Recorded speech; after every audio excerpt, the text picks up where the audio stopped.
es mm, ustedes saben que cuando uno trabaja presión, tenemos una presión manométrica, es decir, si hay una carga de presión. Es como cuando hacen el análisis de la ecuación de la energía entre un embalse y un punto de una tubería, ¿no? Entonces consideran su punto inicial, la superficie libre de ese tanque y dicen, bueno, aquí como estamos en contacto con la atmósfera, no hay carga de presión, ¿no? Es cero.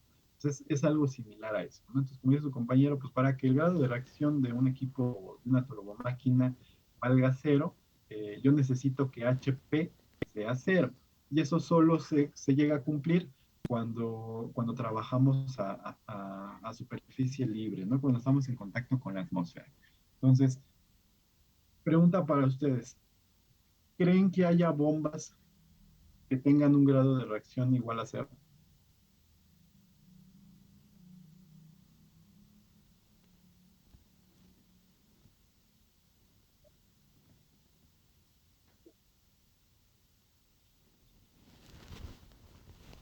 ¿No?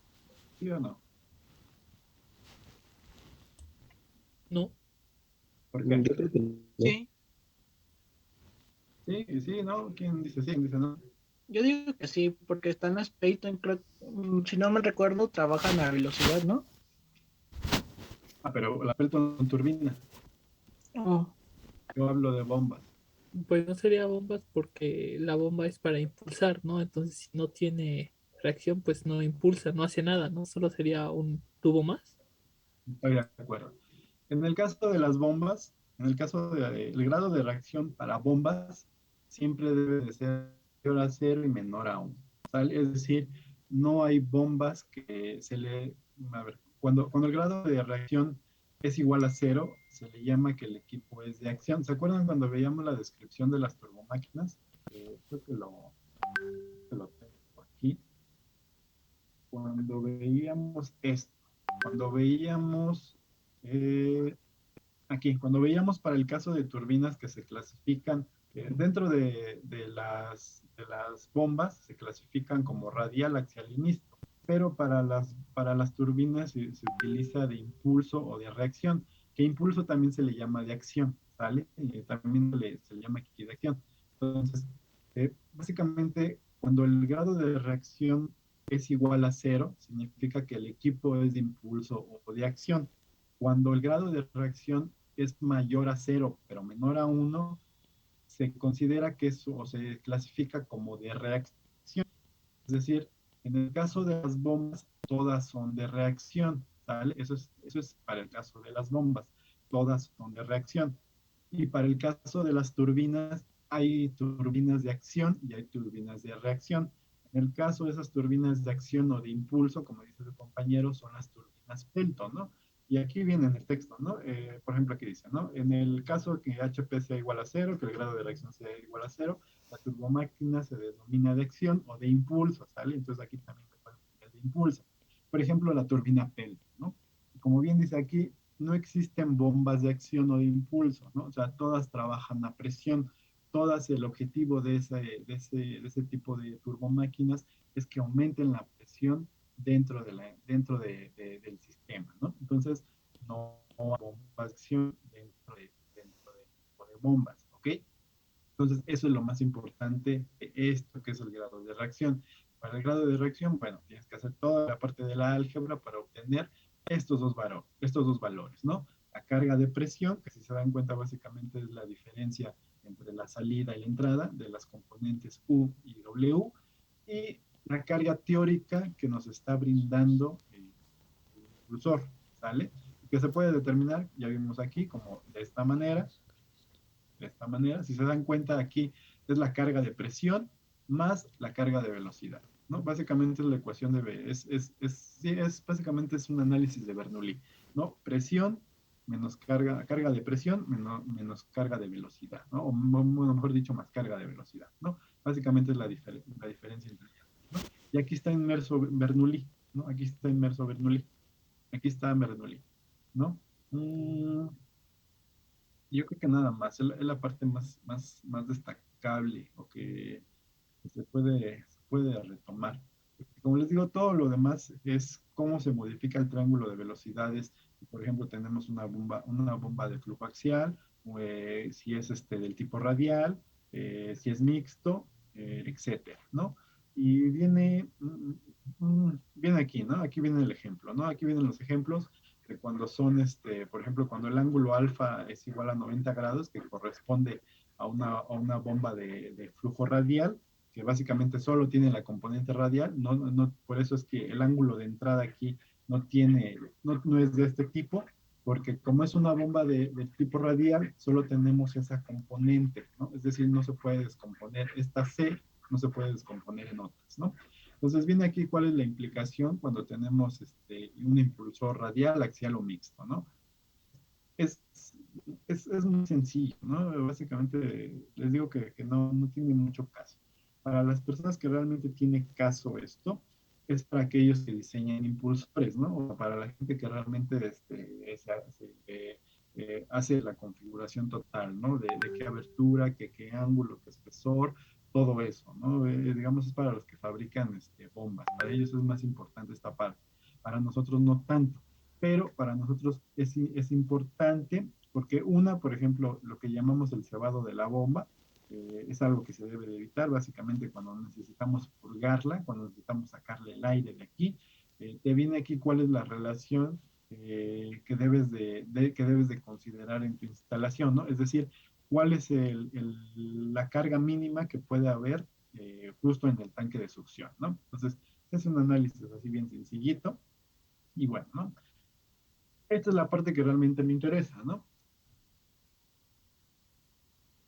La parte teórica, o sea, todo lo que vimos ahí arriba, es lo que te dice la teoría que te va a dar el equipo de bombeo o la turbina, ¿no? En cuanto a carga, principalmente en cuanto a carga y gasto.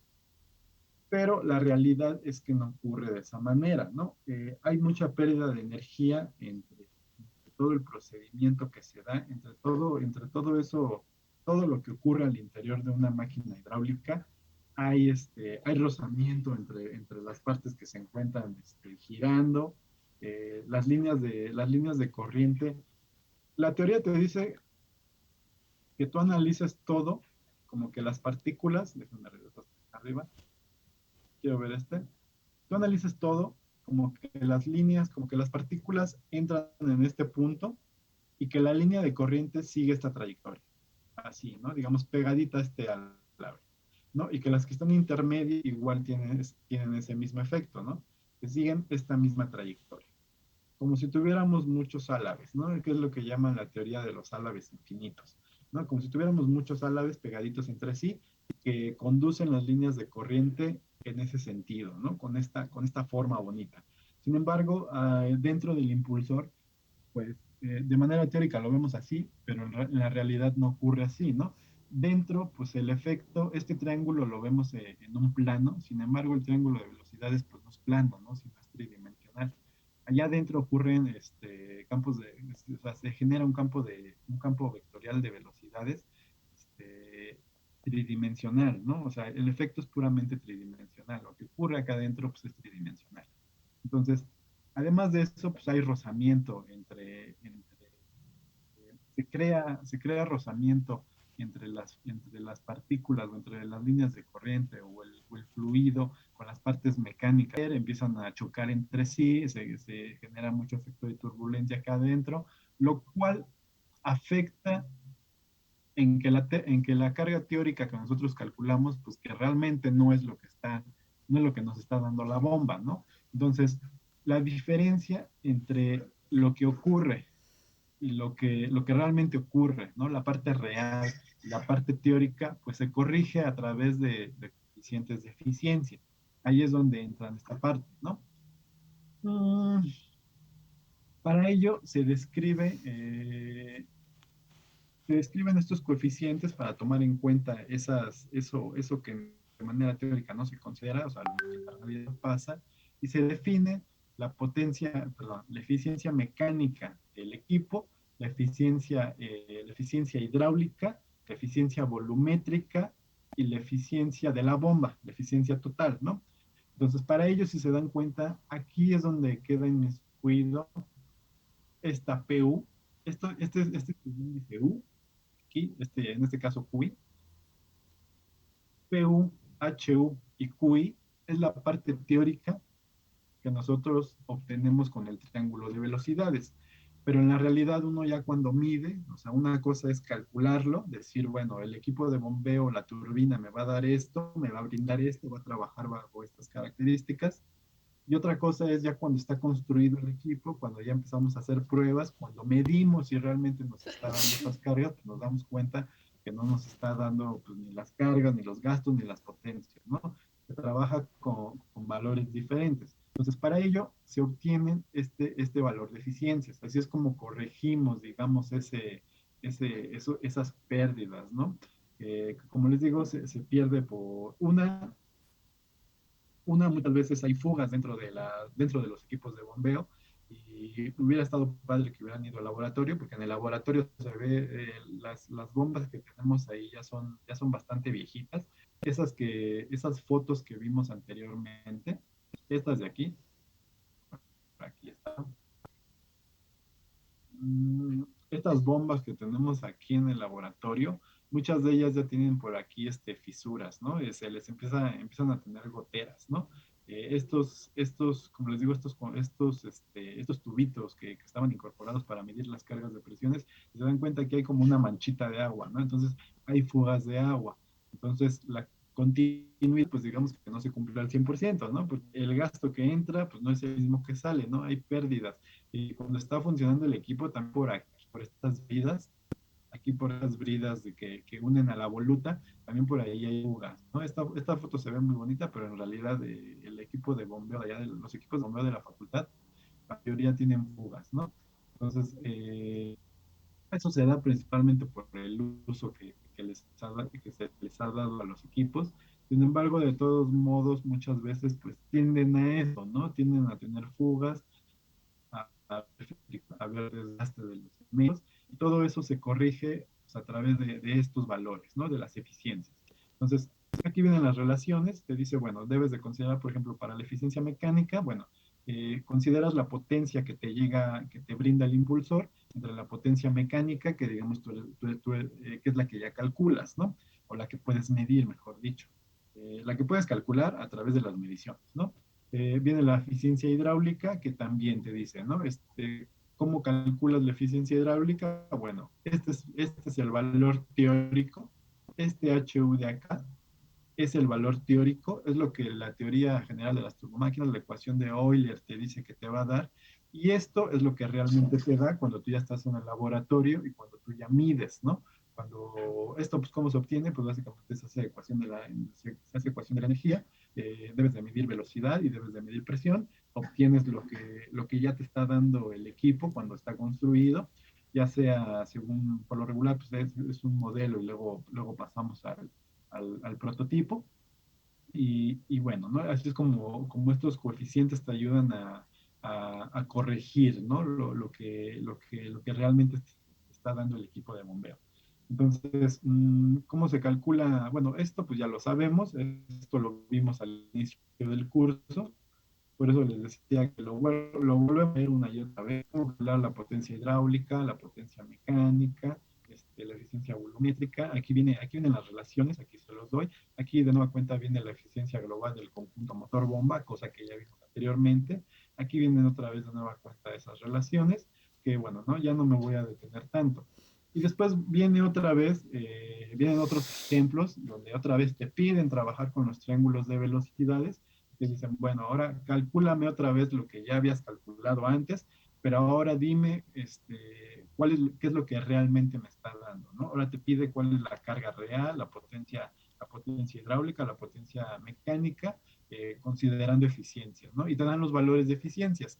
Entonces, pues básicamente es volver a hacer lo mismo, pero ahora considerar esos valores de eficiencia, ¿no? Y aquí están en descuidos. Tenemos la carga teórica y modificada por la eficiencia, pues te da la carga real, ¿no? Entonces es básicamente eso, ¿no? O sea, es muy sencillo. La verdad es que no me quiero detener mucho en esto porque es la parte que como ingenieros civiles realmente no nos interesa tanto, sino que nos interesa es saber cómo funciona el equipo, cómo saber decir, este es el equipo que necesito y cómo determinar que yo necesito tal equipo, ¿no? Entonces, eso es lo que realmente a mí me interesa. Entonces, esta parte de ejercicios, digamos que, bueno, les vuelvo a comentar, les voy a dejar una serie de ejercicios de los que vienen allá abajo. Y bueno, aquí viene siguiendo los pasos que hacen aquí, que resuelven aquí los autores, pueden resolver cualquier ejercicio, ¿no? Es bastante sencillo. Y ahora sí, viene la parte que realmente me interesa, que es esto que se llaman las ecuaciones de similitud. Y para esto, mm, creo que mi presentación casi trae lo mismo. Inclusive creo que esta viene más resumida. Entonces voy a utilizar mi presentación, ¿no? Entonces, ¿qué nos dice la teoría de similitud, la famosa ecuación de similitud, las leyes de similitud? ¿O para qué se utilizan, no? Mejor dicho. Básicamente se utilizan, hay dos objetivos para utilizar estas ecuaciones, estas leyes, teoría de similitud. Básicamente eh, los usos son los siguientes. Uno de ellos es para tratar de saber, cuando Mi tenemos un equipo ya amor, ¿qué construido, imagínense que ustedes pasó? tienen un equipo, los de laboratorio, imagínense, o los que tengan en su casa algún equipo de bombeo, eh, la teoría de similitud me ayuda a predecir cómo va a ser su comportamiento de ese equipo bajo otras, bajo otras condiciones de operación. Es decir, cuáles son estas otras condiciones de operación. Por ejemplo, qué pasa cuando yo hago que gire a mayor velocidad, ¿no? ¿Por qué? Porque hay algunas bombas, las caseras no, pero las máquinas más grandes, las que utilizan los sistemas de bombeo para abastecimiento de agua, tienen un variador de velocidad, ¿no? Básicamente tienen un controlador de velocidad. Eh, que es básicamente, es pues un aditamento, si quieren decirlo, que me ayuda a la forma en la que se debe de operar de manera correcta los equipos de bombeo. Digamos, los equipos de bombeo cuando son máquinas muy grandes, no se echan a andar, digamos, no nada más voy y le aprieto el botoncito de prendido o le bajo el switch para que se eche a andar, sino que hay un controlador, le llaman a veces gobernador, hay un gobernador que hace que la bomba empiece con velocidades bajas y que empiece a aumentar, ¿no? Hasta la velocidad nominal con la que debe de trabajar. Entonces, pero ese mismo equipo de bombeo, muchas veces nos vemos en la necesidad, ya sea de aumentar todavía más esa velocidad con la que trabaja o disminuirla. ¿Con qué objetivo? Una, para aumentar el gasto bombeado o para disminuir el gasto bombeado. Ahora, ¿cómo yo voy a saber si, cómo voy a saber qué tanto me da? O sea, qué tanto aumenta el gasto o la carga de bombeo o qué tanto disminuyen estas dos, pues a través de las ecuaciones de similitud, ¿sale? Estas leyes de similitud. Ese es uno de los casos, ¿no? ¿Qué pasa cuando yo ya tengo un equipo instalado y necesito operarlo bajo condiciones diferentes, ¿no? Bueno, a través de esta teoría yo puedo determinar cómo se modifica el gasto y cómo se modifica la carga, ¿no? Esa es una. O la otra es muy común utilizarlo, que es donde creo yo que, bueno, no, en las dos se utiliza. Eh, el otro caso es cuando yo tengo las necesidades de construir una máquina, pero obviamente cuando son a grandes dimensiones, pues yo no me puedo dar el lujo digamos, meterme a los triángulos de velocidades, obtener cuál es la carga, cuál es el gasto, cuál es la potencia. Yo no me puedo dar el lujo de hacer esos cálculos y después decir, ¿sabes qué? Ya tengo aquí mi diseño, hay que construirlo, ¿no? Porque muchas veces son equipos de bombeo muy grandes, ¿no? ¿Se acuerdan las fotos que vimos? Había ahí por ahí un impulsor, pues que era más o menos como de 1,50 de diámetro, ¿no? Entonces, yo no me puedo dar el lujo de decir, bueno, ya tengo yo mi análisis matemático, ya tengo yo mi diseño, ahora vamos a construirlo para ver si realmente está funcionando, ¿no? O si realmente estoy diciendo, si me va a brindar esas características que estoy diciendo. Entonces, ¿qué es lo que se hace? Bueno, pues lo que se hace es que se hacen modelos, ¿no? Se hacen modelos en laboratorio. En el laboratorio, pues se hace un modelo pequeñito que trabaje, que sea similar, que cumpla con estas leyes de similitud, que debe de cumplir con la similitud geométrica, con la similitud dinámica, este, hay otra, me falta otra, por ahí viene más adelante, hay que cumplir con las leyes de similitud para que ese pequeño equipo represente al grandote, así decirlo, ¿no? Digamos, en palabras muy sencillas, ¿no?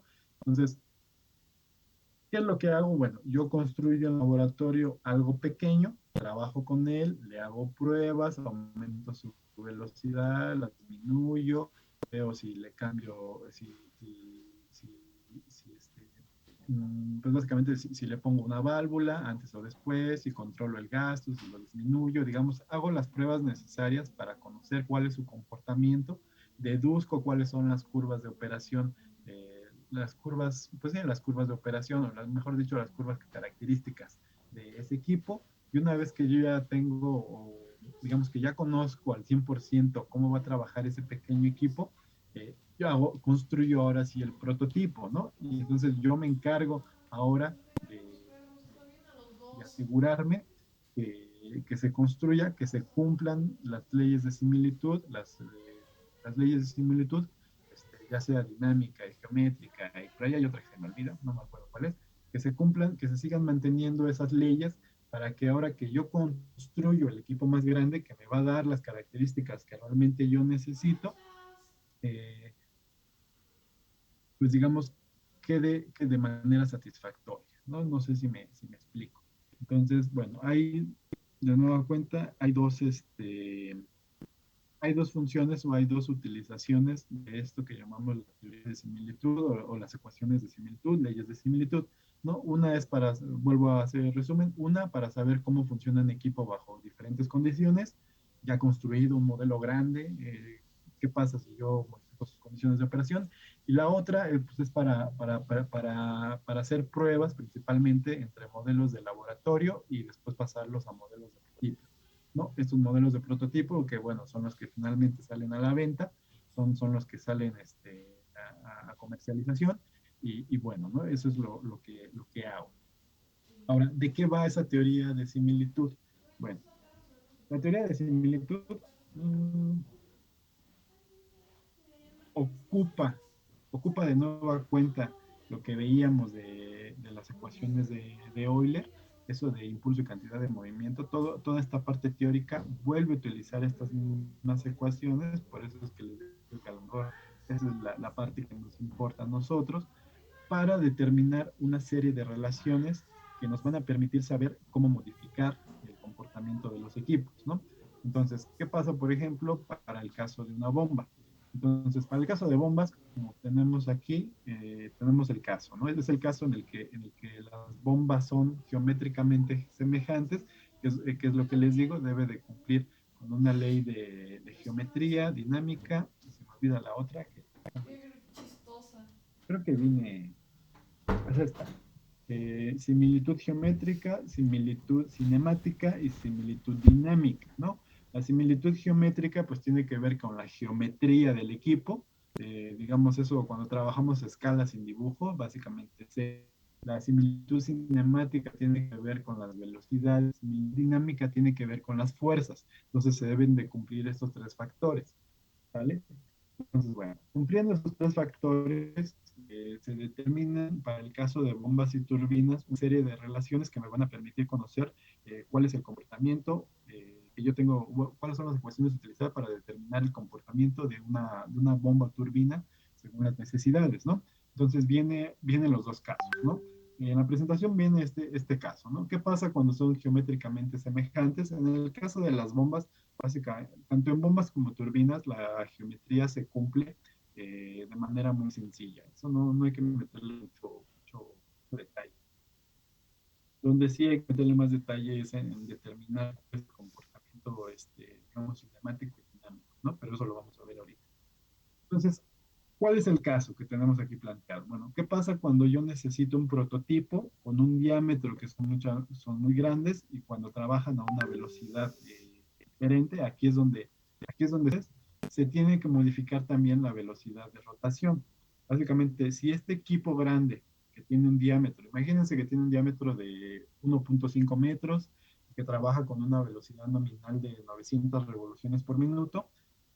De manera geométrica, a lo mejor yo puedo disminuir 10 veces ese tamaño para ya no tener 1.5 metros y tener a lo mejor, imagínense que lo tenemos a 15 centímetros, algo más factible de construir. Podemos hacerle todas las modificaciones que necesitemos, pero las revoluciones por minuto para ese pequeño modelo no se van a alterar en la misma relación que la geometría. Es decir, en este caso se deben de cumplir esta serie de ecuaciones. Entonces, ¿cuáles son las ecuaciones con las que se cumple la geometría, la cinemática y la dinámica? Son estas, ¿no? Se debe de cumplir lo que llamamos la ley de gastos, la ley de cargas y la ley de potencias hidráulicas, que dice básicamente entre los gastos, las cargas y las potencias entre prototipo y modelo.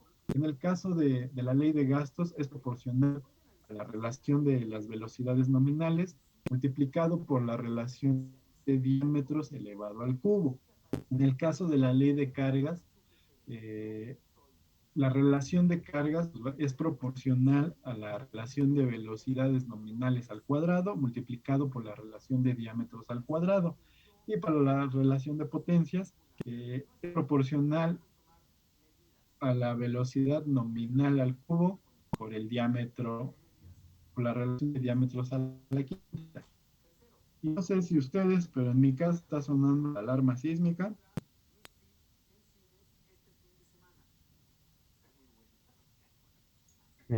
Aquí no, profe, en mi casa no. Mm, De mi lado no suena nada. Aquí tampoco, profesor.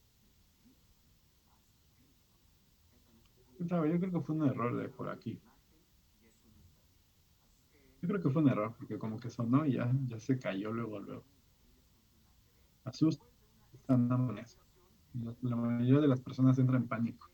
Cuando yo llevaba clase de diseño estructural, sí, de diseño estructural, sí, llevaba diseño estructural con un ingeniero que creo que ya no da clase, no, bueno, no estoy muy seguro, que era el ingeniero Chacón, Jesús José Chacón, me acuerdo muy bien, que, que cuando temblaba me tocó unos sismos, pues, hace ya algunos años, antes de los que fueron en 2017, donde hubo pérdidas humanas, principalmente, hubo pérdidas ahí de vida.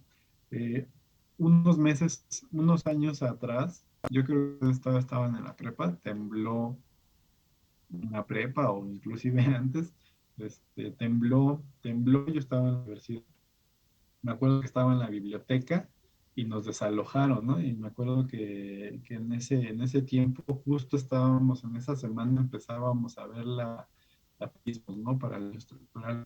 Me acuerdo que el ingeniero decía, ¿qué van a hacer ustedes cuando escuchen la alarma sísmica? ¿A poco le dicen a la gente que está en el edificio? No, pues tranquilos, ¿no? Soy ingeniero civil, no pasa nada, ¿no?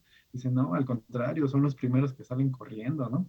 Y muchos compañeros así, ¿no? Que me tocó, temblaba y salían disparados, ¿no? O sea, aunque te dicen que los últimos pisos no evacúen, pues cuál, ¿no? Mucha gente no hace caso, sale disparada, ¿no? En mi caso, la verdad es que yo guardo mucha tranquilidad, ¿no? No me asusto tan fácilmente en otras partes, ¿no? Pero sí me tocó personas que tienen pánico, ¿no? Pero bueno, dado que fue una falsa alarma del lado de aquí, de donde vivo, bueno, estas son las relaciones que se deben de cumplir, ¿no? Para este caso, ¿sale? Es importante, porque muchas veces este mismo caso se presenta, por ejemplo, cuando yo ya tengo un equipo de bombeo construido, cuando yo ya tengo un equipo de bombeo que ya está instalado, que ya está funcionando, muchas veces a lo mejor queda sobrado, es decir, me da más gasto y más carga de lo que se necesita. Entonces, ¿qué se tiene que hacer para esos casos cuando el equipo de bombeo está sobrado?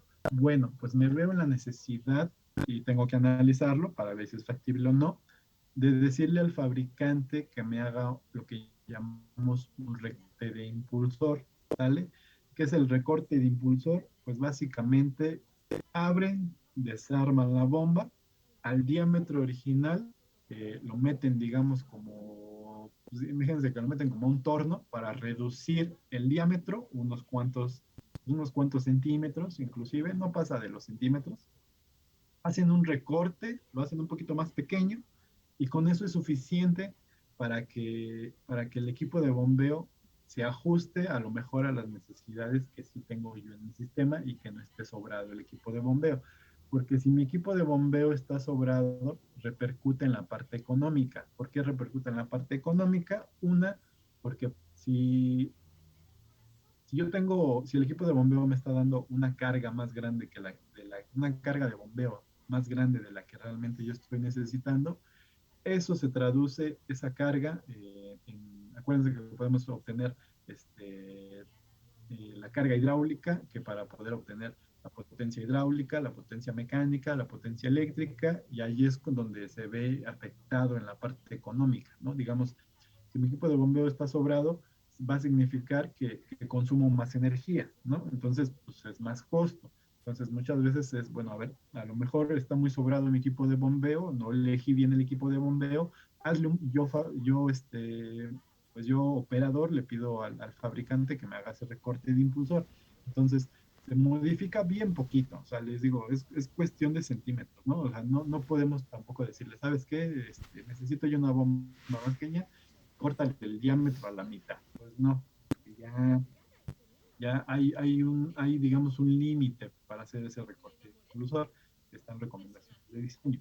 Entonces, pero para esos casos en los cuales, pues sí, tú todavía puedes modificar un poquito, alterar las leyes de geometría, dinámica y cinemática, para que no se alteren tanto, tú puedes aplicar estas leyes, ¿sale? Se pueden aplicar. Es algo muy común que se hace en la práctica, ¿no? Lo que vuelvo a mencionar se llama recorte de impulsor, ¿vale?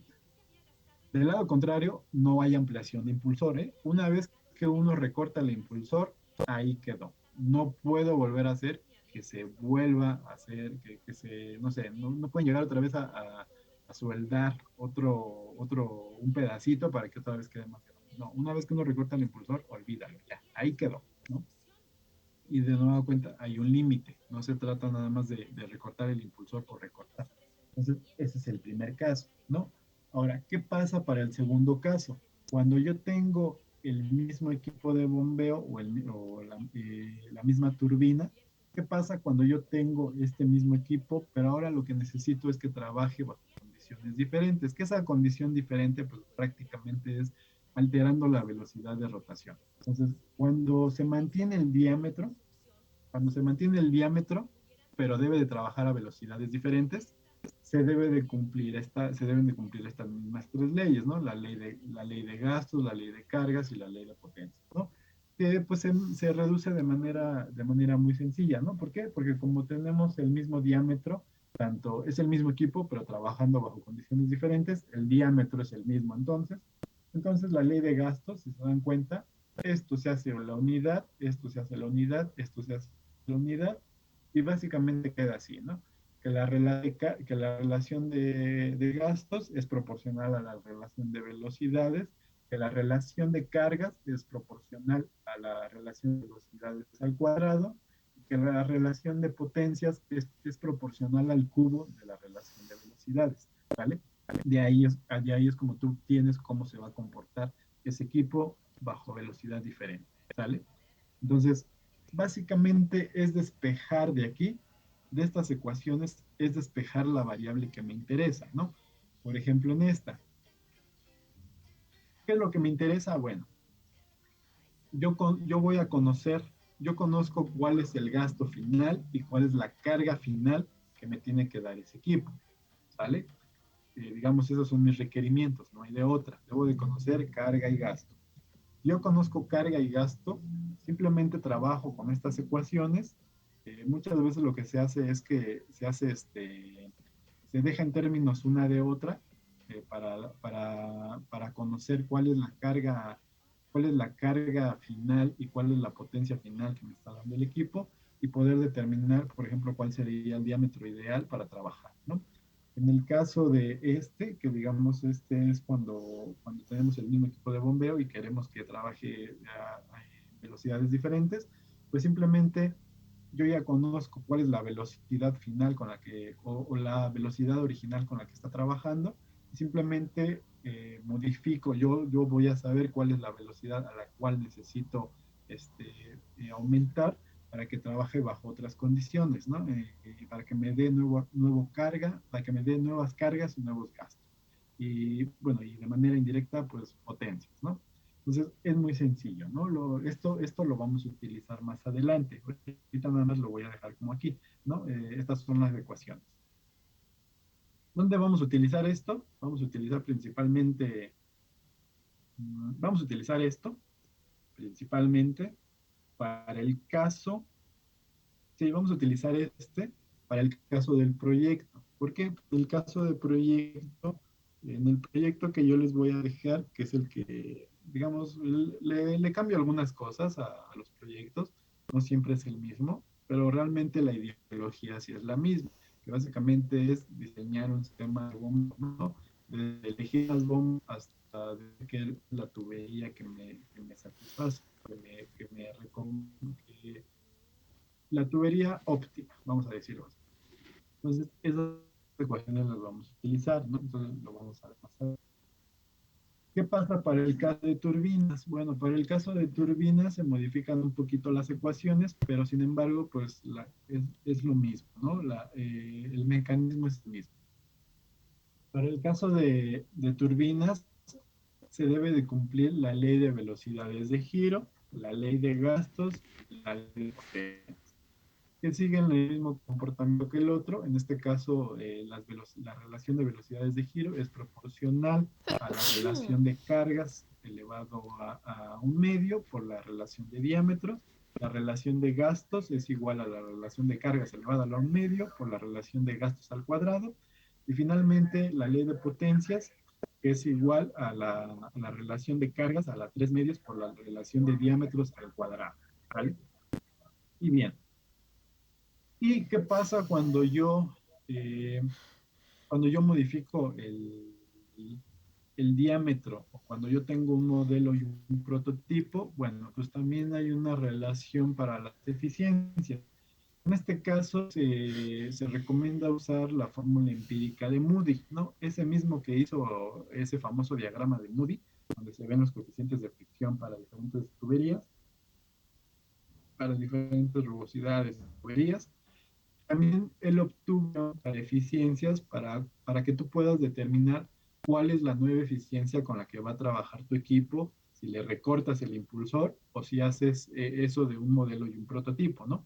Entonces, esto lo hizo él de manera empírica, es decir, adecuó esta ecuación con base en mediciones en un laboratorio entre equipos, entre modelos y prototipos principalmente, y obtuvo esta relación, ¿no? De manera sencilla, aquí está. ¿No? Y bueno, entonces aquí es donde viene lo importante, ¿no? Estos ejercicios que voy a resolver con ustedes, yo creo que ya a partir de la siguiente clase, ya no va a dar tanto tiempo ahorita, son varios ejercicios, si se dan cuenta, hay varios ejercicios, por lo menos son tres, estos tres ejercicios, yo los voy a resolver, esto sí me interesa resolverlos con ustedes, aunque es muy sencillo, son todavía más fáciles que aquellos de triángulos de velocidades, donde uno se tiene que sentar a hablar relaciones trigonométricas, de estar recordando algunas cosas de preparatoria, de ciencias básicas inclusive, para finalmente llegar a esta parte. Esta es la parte que a mí se me interesa porque el objetivo de estos ejercicios es prepararlos para lo que deben de enfrentar en su primer proyecto, ¿vale? Entonces, nada más voy a leer cuál es el contexto de este problema número 1, que nos dice una bomba fue diseñada con las siguientes características. ¿Vale? ¿Qué características? Bueno, tiene una velocidad de 3.600 revoluciones por minuto, tiene un gasto de 600 litros por segundo, tiene una carga de 36 metros y tiene una potencia mecánica de 35 HP. Y nos piden cuál será su comportamiento en un punto homólogo si se le instala un amplificador de velocidad de manera que gire un 20% más rápido. Y vienen dos consideraciones. La primera, que la eficiencia no cambia, y la segunda, que consideres que la eficiencia cambia. Entonces, ¿cuál es el objetivo de esto? ¿Qué pasa si gira un 20% más rápida? Es decir, si esta n de aquí mayúscula, esa velocidad de rotación, se altera un 20% más, ¿qué va a pasar con la carga? ¿Qué va a pasar con la carga, con el gasto y con la potencia mecánica, ¿no? Y para uno vamos a considerar que la eficiencia va a ser la misma, y para el otro vamos a considerar que la eficiencia no cambia, ¿vale? Perdón, que la eficiencia no cambia y que la eficiencia cambia, ¿no? Para utilizar por ahí la famosa ecuación de Moody.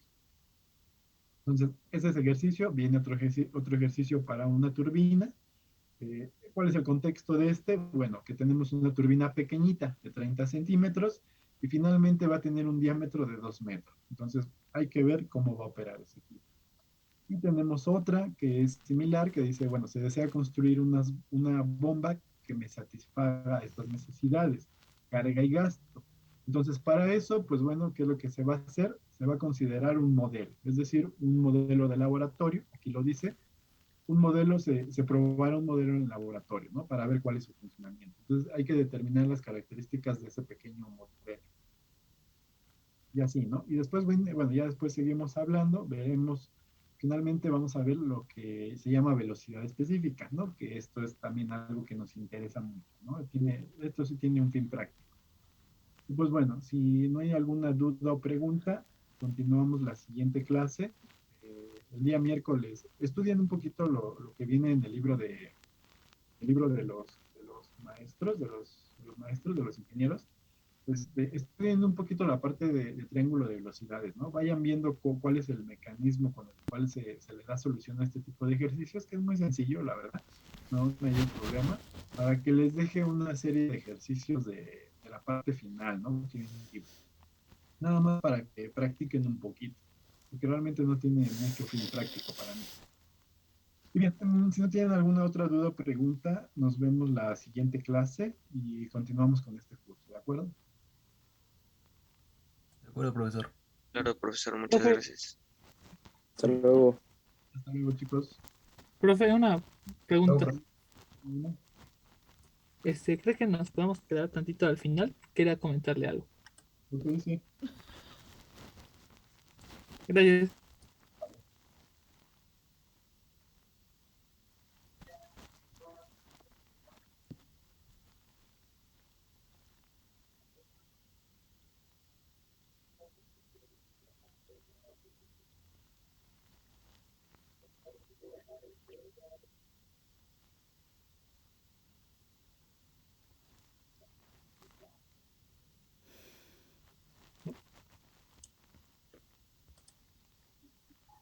¿Con quién me voy a quedar?